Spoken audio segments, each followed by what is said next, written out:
Дорогие зрители, от имени Дома дружбы народов Республики Башкортостан, Башкирского историко-культурного центра в Свердловской области, я, Светлана Кульмурзина, приветствую вас. Я вам желаю насладиться просмотром анимационного фильма, снятого по башкирскому эпосу «Урал-Батыр».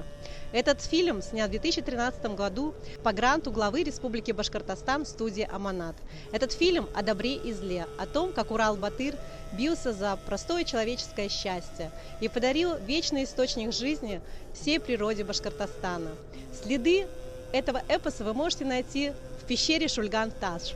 Приезжайте, посмотрите на настоящие наскальные рисунки первобытно-общинного строя. Насладитесь природой.